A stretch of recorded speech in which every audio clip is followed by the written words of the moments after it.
juste un mélange, autant de petits décalages qui sont autant de recul pour moi pendant les fous du débat, et parfois des réflexions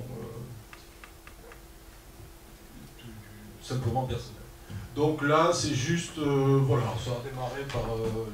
on a juste remarqué qu'il y avait un mot répété dans une fiche, et qu'il a fallu la présentation de Pierre-Laurent Doré, c'était marqué critique, critique, et donc j'ai marqué Jean-Philippe Martin, modérateur, modérateur. C'était juste une mise en bouche. Donc je vais faire comme hier, étant donné qu'il y a des pavés de texte un peu plus importants qu'hier, et qu'apparemment dans la salle on ne les lit pas forcément bien, ben voilà, là c'est un exemple pendant une intervention, j'avais juste un sentiment personnel. Pendant qu'on parlait des avant-gardes, c'est que, premier sentiment personnel, les travaux des auteurs japonais les plus avant-gardistes, ou en tout cas les plus novateurs, datent déjà ici des années 70, génération Garou.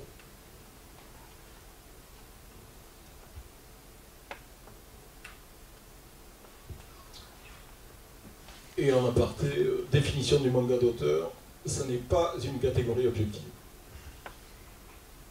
Donc là, c'est la conférence, comme je le dis, comme je l'écris en haut, conférence en VO, Nobuhiko Saito, sous-titre Miyako Slocombe, mangaka, manga, genre à part, la mise à l'abîme qui tue, des mangas qui montrent le quotidien d'auteurs de mangas en train de dessiner des mangas.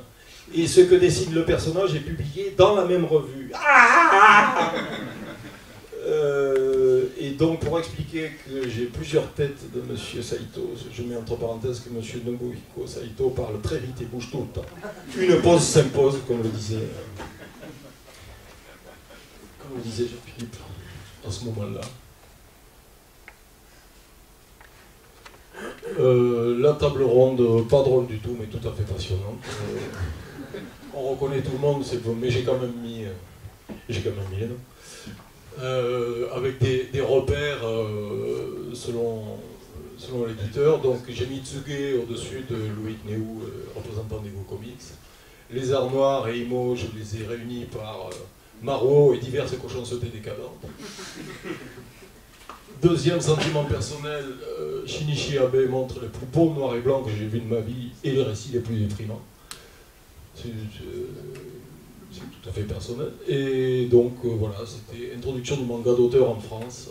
Manque Cornelius, Jean-Louis Gauthier, constamment cité. 14h15, Christophe Evans, 11e intervenant. Avec les dessins d'hier, j'en suis à dessiner ma 20e paire de lunettes. Statistiques, camembert, courbe, le lectorat de manga. Je ne veux pas carter, mais j'en vois qui somnolent.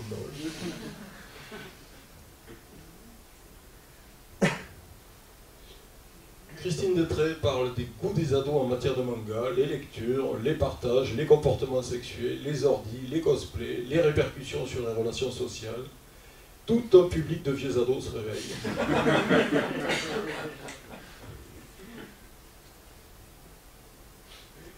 Un petit aparté, encore un troisième sentiment personnel, éco-retardataire de la table ronde de ce matin. Contrairement à un avis répandu selon lequel Adrien Tomine serait un équivalent de Raymond Carver en bande dessinée, il me semble que Tatsumi en est un équivalent bien plus flagrant. Tiens, j'ai oublié de corriger plus bien. C'était la fatigue qui commençait là. Et là, manga, une pop culture, dernière table ronde de la journée, le public est conquis. Voilà, merci.